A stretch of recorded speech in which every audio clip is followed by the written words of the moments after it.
Can we stay after everyone leaves? Lena asked as the SUV beside us rolled toward the exit, its headlights sliding across her face before disappearing into the gravel lot. The second movie had ended maybe 3 minutes earlier, and the drive-in was emptying fast around us. Families folding lawn chairs, teenagers yelling through open windows, somebody 2 rows over trying to convince a sleepy kid that yes, shoes were still required even after midnight. I had already reached for the ignition when Lena Holloway put her hand lightly over mine. I mean it, Ethan, just for a little while. There was something in her voice that didn't match the smile she usually used when she was about to tease me, so I let go of the key. My name is Ethan Mercer, and at 29, I had gotten pretty good at recognizing the difference between a problem that needed fixing and one that needed patience. Being a residential electrician teaches you that distinction quickly, usually right after somebody tells you they definitely turned off the breaker when they absolutely did not. Lena had lived in the upstairs half of my duplex for almost a year, which meant I knew the sound of her footsteps, the nights she worked late, and the exact expression she made when she pretended she hadn't ordered too much takeout. We had spent months building a relationship out of convenient accidents. Porch coffee became grocery runs. Grocery runs became evening walks, and evening walks became the kind of conversations that lasted long enough for one of us to finally notice the mosquitoes. I looked through the windshield as another row of taillights disappeared toward the highway. "You planning to make us the last people here?" I asked. Lena settled deeper into the passenger seat and tucked one leg underneath herself. "Maybe. I've always wanted to know what happens after everyone leaves. The employees go home and complain about people who refuse to leave, so we could become memorable. That has never been one of my goals." She smiled, but only for a second, and then her fingers began tracing the edge of the paper ticket lying between us. The lot grew quieter until all that remained were a few distant engines and the low hum from the concession building. Lena stared toward the dark movie screen and said, "Naomi offered me her spare room." I knew Naomi was her older sister, and I also knew she lived on the other side of Knoxville, but it took me a second to understand why that information belonged here. "Okay." Lena glanced at me. That sounded aggressively neutral. "I'm processing." "You process like a customer service chatbot." I ignored that. "Is something wrong with your apartment?" She shook her head. "Nothing dramatic. Rent's going up again when the lease renews. Naomi's roommate moved out. Her place is cheaper, and it's closer to the floral studio I've been doing more work with." Those were all reasonable things, so naturally I responded with the least useful reasonable thing available. "Your commute would be better." Lena stared at me for a full second. "Wow. What? I bring you to a nearly abandoned drive-in at midnight to tell you I might move away, and you give me traffic analysis." I rubbed my jaw, already aware I had stepped directly onto whatever emotional rake she had left in front of me. "I'm not saying you should move," I said. "I'm saying those sound like good reasons." Lena looked back at the blank screen. "I know they're good reasons. That's the problem." I waited this time instead of trying to repair the silence. After a moment she added, "I have about 3 weeks to decide, and if I say yes, I'd probably move before the end of next month." 3 weeks suddenly sounded very short. I pictured walking outside in the morning without seeing her on the upstairs landing, coming home without the light above my ceiling, checking the mailbox without finding one of her ridiculous sticky notes attached to an incorrectly delivered package. Apparently my face finally did something useful because Lena gave me a small, crooked smile. "There, that's more what I expected." "What? You looked bothered." "I am bothered." She turned toward me fully now. "Then why did I have to drag it out of you?" The question was quiet enough that joking would have been cowardly. I looked down at my hands and admitted, "Because if moving makes sense for you, I don't want my reaction to become another factor you have to manage." Lena's expression softened, but she wasn't finished. "That's considerate, Ethan. It's also not what I asked." I frowned. "What did you ask?" She gestured vaguely between us. "I'm asking whether this disappears if I'm not upstairs anymore." I knew exactly what she meant, which was inconvenient because pretending otherwise would have been much easier. Lena continued before I could answer. "Do we still get coffee? Do you still text me stupid pictures when somebody installs a ceiling fan backwards? Do we still somehow end up talking on the porch until 1 in the morning? Her mouth tightened slightly. "Or have we only gotten this close because neither of us has ever had to actually make a plan?" That landed harder than I expected because I couldn't honestly say she was wrong. If I wanted Lena, I had only ever wanted her in ways that gave me an exit. I could walk outside when I saw her car. I could offer to carry something. I could suggest grabbing food because we were both already standing there hungry.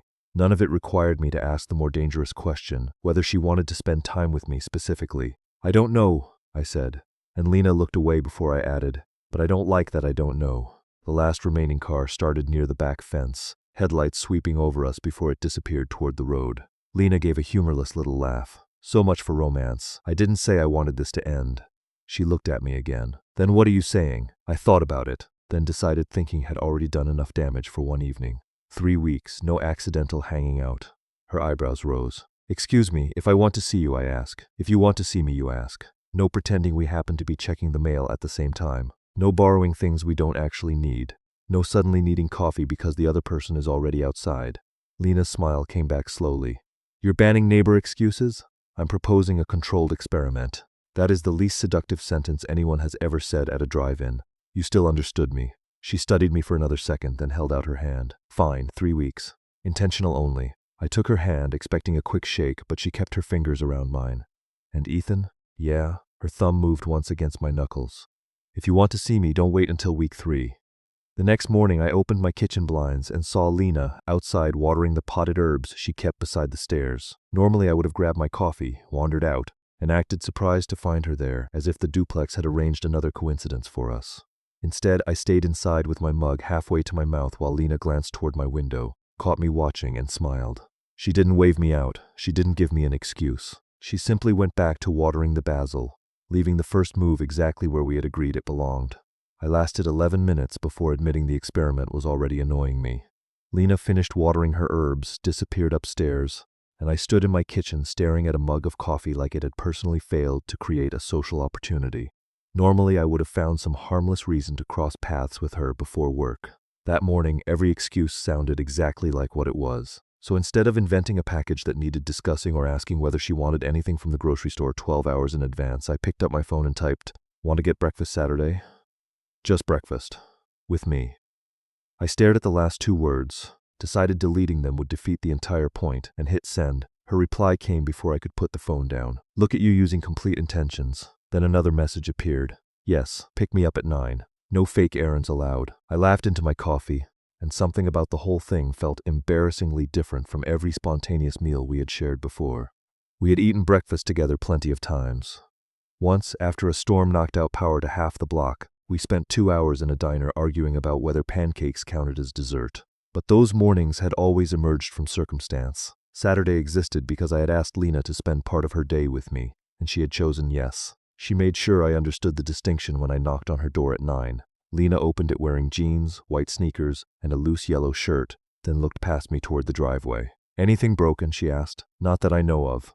Need help carrying something? No. Did somebody accidentally deliver my mail downstairs? Lena? She smiled. I'm just checking. This is new territory. I held out my hand toward the stairs. Would you like breakfast, or should I file additional paperwork? Breakfast, but I'm documenting progress. The diner was 10 minutes away, which gave her enough time to make fun of my music, and me enough time to remind her that she had once listened to the same song 4 times while painting a bookshelf. Somewhere between coffee and a plate of eggs she stole 3 potatoes from. The awkwardness I had expected never arrived. The only difference was awareness. Every time she smiled at something I said, I knew I had asked to be there to see it. When she reached across the table and took the hot sauce from beside my hand, her fingers brushed mine, and neither of us pretended we hadn't noticed. Lena looked at me over the bottle. Nervous? No, you blinked weird. That's not medical evidence. I work with brides. I can detect panic through waterproof mascara. Lena was an event florist, which meant she spent a surprising amount of time around people making enormous decisions, while pretending to care deeply about the exact shade of a napkin. She was good at reading rooms, but what I liked was that she didn't use that skill to control them. Most of the time, she simply noticed things and waited to see what people did. That morning, I noticed her doing the same with me. She wasn't pushing for a declaration. She was watching to see whether I would keep choosing the next step without needing her to create it first. I did. On Tuesday, I asked if she wanted coffee after work. Thursday, Lena knocked on my door and said there was a food truck night 2 blocks over and she wanted tacos without having to stand alone in a line full of couples. That sounds suspiciously like an excuse, I said. In fact, I am directly requesting your company while eating tacos. Accepted? See? Growth. The experiment became a running joke, but the joke stopped being protection. We both knew what we were doing now. The food truck lot was crowded enough that we had to stand shoulder to shoulder while waiting, and Lena kept leaning closer whenever someone squeezed past behind us. At one point, she looked down at the tiny gap between our arms and said, "We're getting very efficient at intentional proximity. You make everything sound like a municipal planning issue, and yet you keep showing up. Strong civic values." She laughed and bumped her shoulder against mine.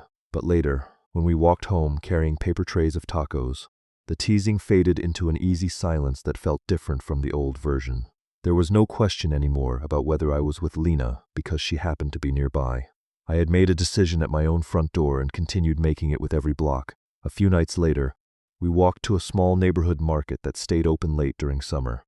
On the way back, Lena was telling me about a bride who had changed her flower order 3 times, because apparently white roses could feel too emotionally available. I said that sounded exhausting. Lena glanced sideways at me. Some people struggle with commitment. That feels targeted. I didn't name names. You turned your entire head toward me. Circumstantial evidence. At the next intersection, we stopped for a car. Lena's hand hung beside mine, close enough that our fingers brushed when she shifted. She looked down, then back at me with the faintest smile. I'm going to need documented evidence that you're capable of initiative outside breakfast reservations. I knew exactly what she was doing. The old version of me would have made a joke and let the moment pass because letting it pass meant I could never get it wrong. Instead, when the road cleared, I took her hand. Lena's fingers closed around mine immediately. She didn't make a joke for several steps, which was how I knew it mattered. We crossed the street still holding hands, walked past the corner store, then past Mrs. Avery from 2 houses down walking her terrier. She smiled at us with the delighted expression of someone who had apparently been waiting months for confirmation. I felt Lena's hand shift slightly, and for 1 second I wondered whether she would let go. She didn't. Neither did I. When we reached the duplex, Lena stopped at the bottom of the stairs without releasing me. That was fairly convincing evidence, she said. Will it survive peer review? Further testing may be required. Convenient. She smiled, then looked toward the upstairs landing. Naomi's picking me up tomorrow afternoon. My stomach tightened before I could control it. Lena noticed. We're going to look at the room properly, she added, not just talk about it. The possible move had been sitting 3 weeks away like weather on a forecast. Suddenly it had an address, a room, and a time tomorrow afternoon. I squeezed her hand once before letting it go. Okay. Lena studied my face, waiting to see whether I would disappear behind that word again. This time I didn't. Tell me what you think when you get back, I said. I actually want to know. Her expression softened. I will. She climbed 2 stairs, then turned back toward me. Ethan, yeah, this week wasn't an accident. I looked at her for a moment before answering. I know. She smiled and continued upstairs, leaving me in the driveway with the uncomfortable realization that knowing she might leave felt completely different, now that I had stopped pretending I wouldn't miss her on purpose. Lena came back from Naomi's place just after 6 the next evening, and I knew her answer before she said anything. I was sitting on the front steps with a bottle of water, pretending I had chosen that exact moment to inspect a loose board that had been loose since February, when Naomi's car pulled into the driveway. Lena got out slowly, thanked her sister through the open window, then stood beside the car with one hand hooked through her purse strap. Naomi waved at me before driving off. Lena watched the taillights disappear, looked toward me and said, I'm going to do it. I set the bottle beside me. Move? She nodded and came over, sitting 1 step above mine. The room's good. Bigger than I remembered, actually. Naomi's asking less than half what I'll be paying here after the increase, and the studio is 11 minutes away instead of 35 if traffic behaves. I knew those were good reasons because they were almost exactly the reasons I would have listed if somebody had asked me to make the decision for her. That didn't stop the empty space under my ribs from opening anyway. Sounds like it makes sense, I said. Lena stared at the side of my face. You're doing it again. Doing what? Talking like I asked whether I should switch internet providers. I looked at her then. Her expression wasn't angry, but there was disappointment under it, and that bothered me more. I'm trying not to make this harder. Lena let out a breath and rested her elbows on her knees. Ethan, you can be disappointed without making me responsible for fixing it. Those are different things. That shut me up for a few seconds because she was right, and because I realized I had been treating emotional honesty like a weight I might accidentally drop on her foot. Okay, I said. I hate it, Lena blinked. The move? I hate that you won't be upstairs. I hate that I'm going to come home and not know whether your light is on. I hate that I won't hear you dropping something in your kitchen and then claiming gravity was being aggressive. Her mouth twitched, but I kept going. I'm not disappointed in your decision. I'm disappointed that the decision means I lose things I've gotten used to having. Lena's shoulders relaxed a little. That was a lot better than commute analysis. I've been practicing, clearly. She looked down at her hands, rubbing her thumb across one knuckle. I was worried you might be relieved. That surprised me enough that I laughed once, but her expression made me stop. Why would I be relieved? She shrugged. Because this has gotten intense pretty quickly. Maybe part of you likes me because I'm right there, and moving gives you an easy way to find that out without having to say anything difficult. I turned slightly toward her. Do you want this to stop when you move? Lena looked at me immediately. No. The answer was clean and fast, and it did something to my chest. Neither do I. She studied me like she was waiting for the careful qualification. I didn't give her one. Then I guess the question is whether we keep doing this when seeing each other requires more than walking 12 feet. Lena gave a small smile. Across town isn't exactly international long distance. Knoxville traffic at 5:30 can make a man question geography. Fair. She leaned back on her hands and looked up at the upstairs windows. I want to keep seeing you. I just don't want us to confuse a countdown with chemistry. I understood immediately. 3 weeks could make almost anything feel important. Every coffee became one of the last coffees here. Every walk one of the last walks from this driveway, and urgency had a way of making ordinary feelings sound louder than they really were. So I decided not to argue with her fear. I pulled out my phone instead. Lena raised an eyebrow. If you're checking traffic again, I'm leaving.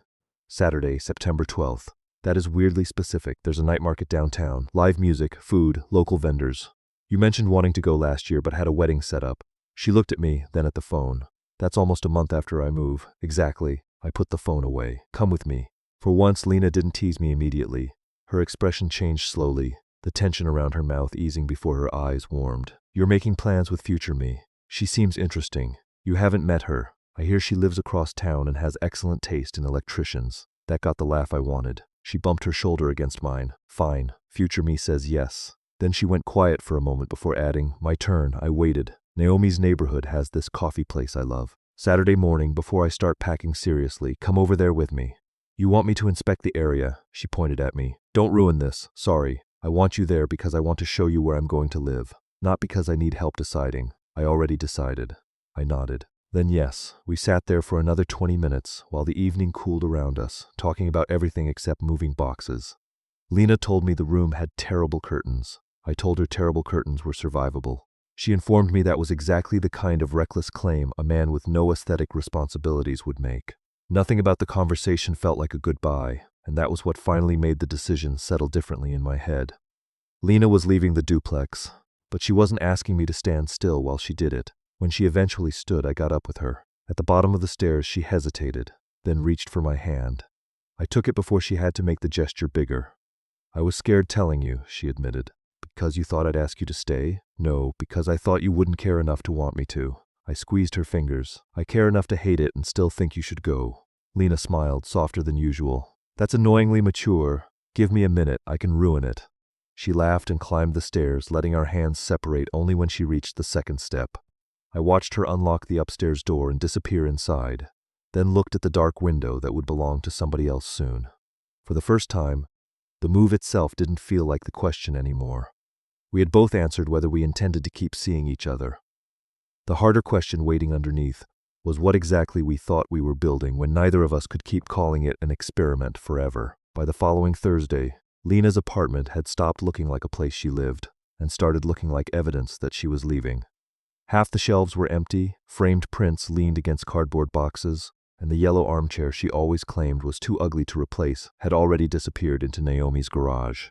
I had spent most of the evening helping her take down curtain rods, wrap glassware and label boxes in handwriting apparently designed to become less legible as she got tired.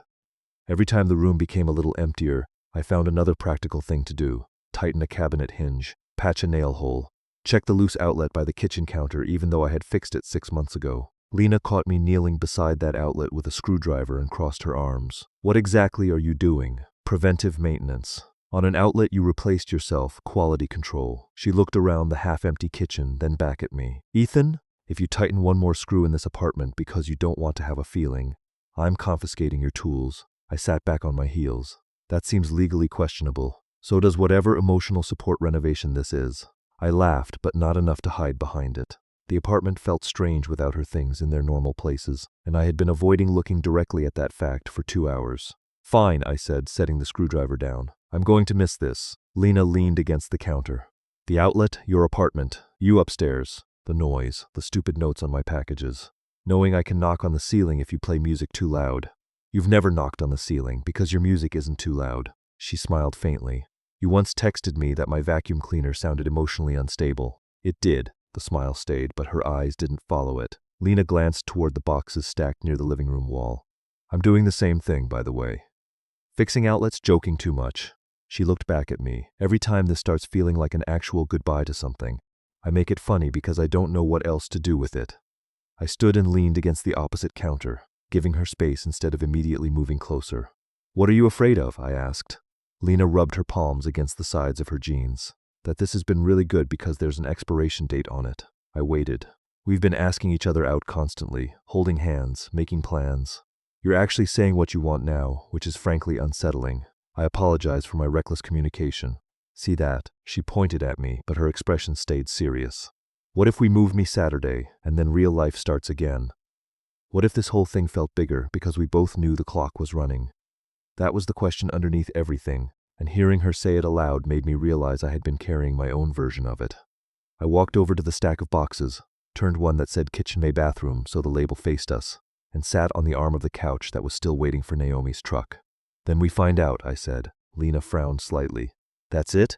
I could promise distance won't change anything, but that would be a stupid promise. Things will change. You won't be upstairs. We won't accidentally see each other in the driveway. I'm going to have to drive 25 minutes if traffic is decent and possibly age several years if it isn't. Her mouth twitched. Romantic. I'm building to it. I took out my phone but didn't unlock it. "Next Friday, 7:30. There's that little tapas place near Market Square you pointed out 3 months ago and said nobody ever invites you somewhere with tiny plates because you have strong opinions about portion size." Lena stared at me. "You remember that?" "Unfortunately, yes. I also remember you said their patio has string lights you approve of. My standards are rigorous, so next Friday. Not because you live upstairs, not because you're moving, not because there's a countdown. I want to take you there after you already live across town." For a few seconds, Lena said nothing. The apartment was quiet enough that I could hear somebody dragging a trash bin along the alley outside. Then she walked closer until she was standing between my knees. That sounded suspiciously like a real date. I was hoping the words Friday and 7:30 would make that clear. "And what if I'm tired from unpacking? Then we go somewhere easier. What if I have flowers to prep for Saturday? We eat later." She studied me carefully. "What if traffic is terrible? Then I complain the entire way over and still show up." That finally got the smile I wanted. But Lena didn't let me turn the moment into a victory. "I don't want you proving something to me every time you come across town. I know, I mean it. I don't want this becoming a scoreboard where you drive 25 minutes and I'm supposed to understand that as evidence of devotion." I nodded. "Then don't." She raised an eyebrow. "That simple? Come because you want to see me. I'll come because I want to see you. If one of us is tired, busy, annoyed, whatever, we say it." The whole point was supposed to be intentional, remember? Lena's expression softened. "You really took that experiment personally. I'm competitive. There was no competition. Then I'm winning." She laughed and pushed lightly at my shoulder, but instead of stepping away, she stayed there. I put my hands carefully at her waist and felt the humor settle into something quieter between us. "Friday?" I asked. "Friday," she said. We had kissed before, but usually at the edge of something else. After a loaded conversation, after one of us had admitted more than expected, after a moment that already felt like it needed an answer. This time Lena touched the front of my shirt, looked at me for half a second, and leaned in because she wanted to. Nothing urgent had happened. Nobody was leaving the room. We weren't proving anything. I kissed her slowly, and when she moved closer, my hands tightened at her waist without thinking. She smiled against my mouth and whispered, "Very intentional." When we pulled apart, she kept her forehead against mine. "You know what's weird?" she asked. "Probably several things. Tomorrow is my last night here." I looked around the stripped-down apartment, then back at her. "Yeah, and I don't feel like this is ending anymore." That hit me harder than I expected, because I finally understood what we had been trying to build since the drive-in. Not a way to keep things exactly as they were, but something that could survive becoming different. The next afternoon, I came home and saw Naomi's borrowed truck parked beside the duplex, ready for moving day. The shared driveway already looked smaller with boxes stacked near the stairs. By that time tomorrow, Lena's keys would be turned in. Her upstairs windows would be dark, and there would be no mailbox, porch, broken appliance, or convenient 12-foot walk left to bring us together. For the first time since I had met her, whatever happened next would have to happen because we chose it. Moving day started at 8 in the morning with Naomi arriving 15 minutes early, Lena carrying a box marked fragile in one hand and drinking coffee with the other, and me discovering that somebody had apparently packed 6 hardcover gardening books into the same container as a cast iron pan. "Who did this?" I asked from halfway down the stairs. Lena looked at Naomi. Naomi looked at Lena. "The important thing," Lena said, "is that you're demonstrating excellent lifting technique." I carried the box to the truck and decided romance had limits. For the next several hours, there wasn't much room for sentiment anyway. We loaded furniture, made 2 trips across Knoxville, argued about whether a lamp could safely ride between 2 mattresses, and ate sandwiches standing around Lena's new kitchen because nobody had located the chairs yet. I helped because Lena had asked me to help, not because she needed rescuing. Naomi could lift her end of a dresser just fine, and Lena had planned the move with more labels, measurements, and color-coded tape than I had seen on some professional job sites. My role was mostly extra hands and access to a pickup, which was exactly how I wanted it. Still, the hardest moment came when we returned to the duplex for the final load. Lena carried the last small box downstairs, then stood in the empty upstairs apartment while I waited at the doorway.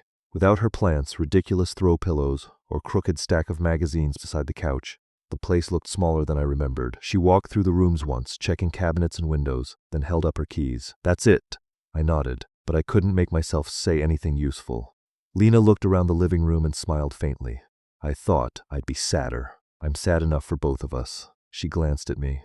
"Really? There's going to be a stranger walking over my ceiling. Maybe they'll be quieter. Then I'll hate them for different reasons."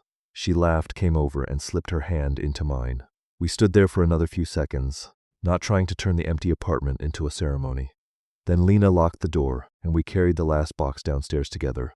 By 5:30, everything had reached her new place. Naomi left after extracting a promise that Lena would not attempt to unpack the entire apartment before midnight, which Lena agreed to with the facial expression of someone planning immediate betrayal.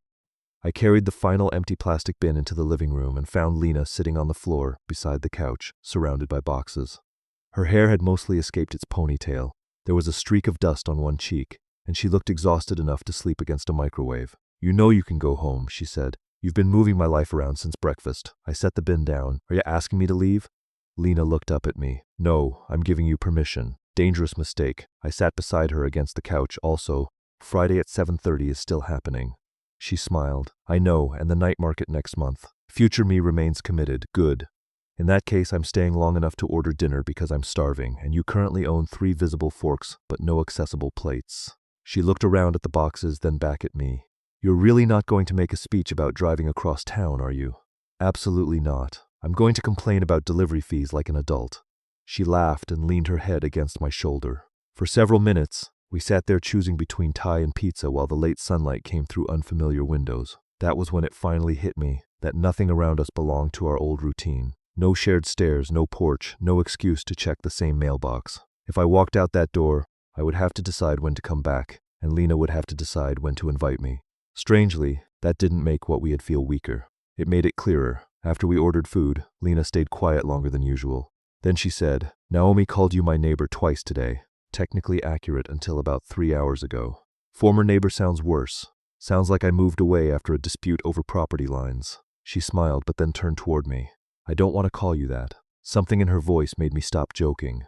"What do you want to call me?" Lena tucked one leg beneath herself. "That's what I'm asking you." There it was, finally, without a movie ending or a move hanging over us. I could have made her go first. A few weeks earlier, I probably would have. Instead, I looked at the woman who had spent months giving me easy chances to get closer and then finally removed the excuse of convenience entirely. "Your boyfriend," I said. "If you want that too." Her whole face changed, not dramatically, just enough that I knew I had landed somewhere real.